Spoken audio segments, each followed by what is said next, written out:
आप सभी का स्वागत है QNS टीवी में। मैं हूं आंचल मिस्कीन और आज हम सभी फिर एक बार हाजिर हुए हैं आप सभी के सामने हमारी इस पेशकश के साथ जिसे हम कहते हैं तलाश जवाब की। और दोस्तों, इस पेशकश में जो आज हम एक रिपोर्ट आप सभी के सामने लेकर आए हैं, वो तस्वीरें, वो नज़ारा देखकर आप समझ जाएंगे कि क्यों हमने इस मुद्दे को हमारे आज की इस पेशकश का हिस्सा बनाया। असल में दोस्तों, आज हमारे पास कुछ तस्वीरें डिस्ट्रिक्ट हॉस्पिटल गांदरबल से आई हैं। जैसे कि आप भी देख सकते हैं कि किस तरह से डिस्ट्रिक्ट हॉस्पिटल गांदरबल की एम्बुलेंसेस बुरी हालत में खड़ी हैं। ये बयां करती है वो हकीकत जिसे हॉस्पिटल के हायर ऑफिशियल्स अनदेखा करते आ रहे हैं। दोस्तों, यहाँ साफ देखा जा सकता है कि किस तरह ये एम्बुलेंसेस धूल फांक रहे हैं, किस तरह एक लाश की तरह हॉस्पिटल के बाहर पड़ी हुई है। और ये बात सभी जानते हैं कि एम्बुलेंस एक हॉस्पिटल की अहम ज़रूरत है। एक एम्बुलेंस के बिना हॉस्पिटल में पेशेंट्स का आना जाना यहाँ किस तरह से होता होगा, ये सोचने वाली बात है। यहाँ के आने वाले पेशेंट्स को डिस्ट्रिक्ट हॉस्पिटल गांदरबल ने इस बेसिक फैसिलिटी से महरूम रखा है। सोचने वाली बात है कि जब ये एम्बुलेंसेस ख़राब हुई तो तब हॉस्पिटल मैनेजमेंट ने इनमें से लाइफ सपोर्ट इक्विपमेंट्स को क्यों नहीं निकाला, क्यों इन्हें वहाँ ख़राब होने के लिए छोड़ दिया गया। क्या ये पैसे की बर्बादी नहीं है? अगर ये खराब भी थे तो क्या ठीक करवाकर इनको दोबारा इंस्टॉल करवाकर यूटिलाइज नहीं किया जा सकता था? गांदरबल के डिस्ट्रिक्ट एडमिनिस्ट्रेशन के बड़े अफसर हो या डिस्ट्रिक्ट हॉस्पिटल मैनेजमेंट के अफसर हो, उनके पास ऐसी ताकत है कि वो इस तरह की परेशानी के साथ आराम से डील कर सकते हैं और ऐसी शिकायतें कभी आ ही नहीं सकती। They can tackle them there and then.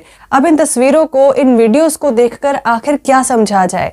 यही कि जो ये बड़े अफसर हैं, इन्हें अपने पावर्स की वैल्यू नहीं है, या ये वो वैल्यू समझना नहीं चाहते, इस और गौर करना नहीं चाहते।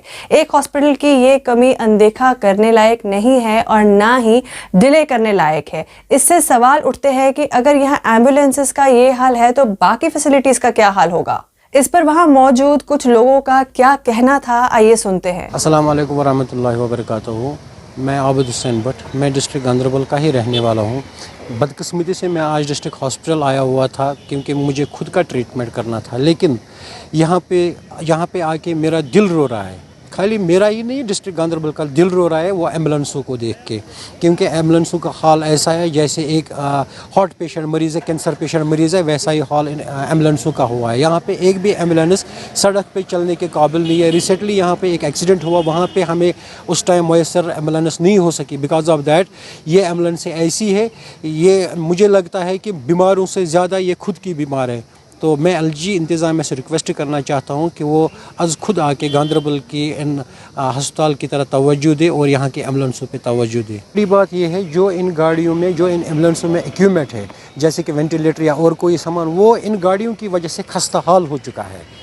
मेहरबानी करके इन मतलब जो इक्विपमेंट्स है ये पेशेंटों के लिए है, लेकिन वो जब इसमें जाते हैं तो वो खुद सफ़र कर लेते हैं क्योंकि ये इक्विपमेंट उस टाइम उनको काम नहीं आता है। बिकॉज ऑफ दैट ये गाड़ियाँ बिल्कुल खस्ता हाल हो चुकी है। मैं मोहम्मद बिन सोफ़ी गांदरबल से सोशल एक्टिविस्ट से बात करना चाहता हूँ। आज का मुद्दा जो है वो हॉस्पिटल, डिस्ट्रिक्ट हॉस्पिटल गांदरबल है।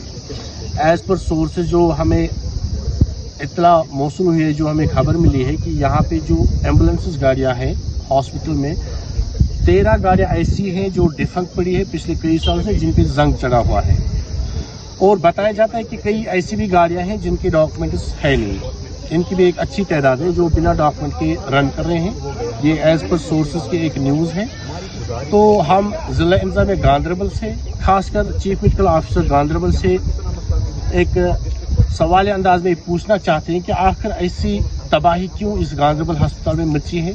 पेशेंट सफ़र कर रहे हैं, एम्बुलेंस वक्त पे मैसर नहीं होती है, और जब भी कोई पेशेंट यहाँ पे होता है तो उसको गाड़ी का इंतजार करना पड़ता है। ये एक बड़ी बदकिस्मती की बात है। अब जो मसला है, खास कर ये जो गाड़ियों का मसला पड़ा हुआ है, जो 13 गाड़ियाँ डिफरेंट हैं और बाकी जो एज पर सोर्सेज कुछ ऐसी गाड़ियाँ 20-30 गाड़ियों की तादाद है जो बिना कागज़ के रन कर रहे हैं। उस पर कड़ी मतलब कार्रवाई करने की जरूरत है और उस पर ध्यान देने की जरूरत है कि आखिर ये माजरा क्या है। इसके बाद सुनते हैं क्या कहना है डिस्ट्रिक्ट हॉस्पिटल गांदरबल के एडमिनिस्ट्रेशन का। नहीं बेटा, आपके पास जो डेटा है वो गलत है। हमारे पास 45 एम्बुलेंसेस ऑन रोड।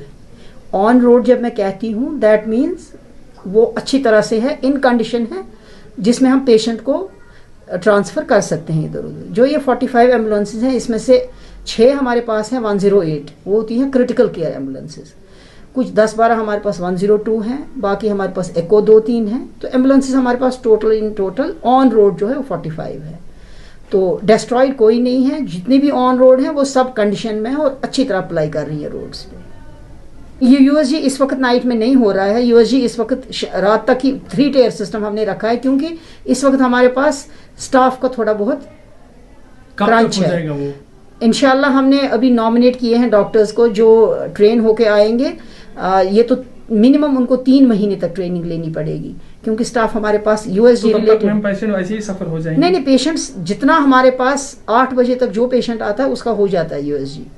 उसके बाद भी हम देख रहे हैं अगर कहीं से हमको और हो सकता है डिस्ट्रिक्ट में अरेंजमेंट, तो हम पेशेंट्स के लिए तो हम करेंगे ऐसे। दोस्तों, आपने ये तस्वीरें देखी, ये वीडियोस देखे और दोनों पहलू की बातें सुनी, पर दोस्तों यहाँ अगर ओवरऑल कहा जाए तो यही कहना सही होगा कि ये नज़ारे दुखद है, अनफॉर्चुनेट है। ये हॉस्पिटल की सर्विसेज की कड़वी हकीकत चिल्ला चिल्ला कर सब तक पहुंचा रहे हैं। खराब एम्बुलेंसेस के ये खुले दरवाजे चुप्पी में भी शोर मचाते हुए सब तक यही बात पहुंचाने की कोशिश कर रहे हैं कि हम पर भी ध्यान दो, हम हैं तभी आप तक एक मरीज बिगड़ी हालत में भी सही सलामत पहुंचता है। हम नहीं होंगे तो दुनिया आप सभी से सवाल करेगी। उम्मीद है दोस्तों ये सभी बातें, ये सारी आवाज़ें एडमिनिस्ट्रेशन तक ज़रूर पहुंचेगी और जल्द से जल्द बिना देर किए कोई कार्यवाही ज़रूर की जाएगी और इस तरह के इवेंट्स, इस तरह के नज़ारे दोबारा ना देखे जाएं किसी भी डिस्ट्रिक्ट हॉस्पिटल से या किसी भी सब डिस्ट्रिक्ट हॉस्पिटल से। तो ये नज़ारे दोबारा कभी किसी के सामने ना आए, इस तरह से इन सर्विसेज पे, इन मुद्दों पर दोबारा कभी उंगलियां ना उठे। इसी उम्मीद के साथ दोस्तों हमारी इस पेशकश में सिर्फ इतना ही। हम फिर हाजिर होंगे आप सभी के सामने किसी और रिपोर्ट के साथ। तब तक के लिए stay tuned to QNS TV and take good care of yourselves. Bye-bye.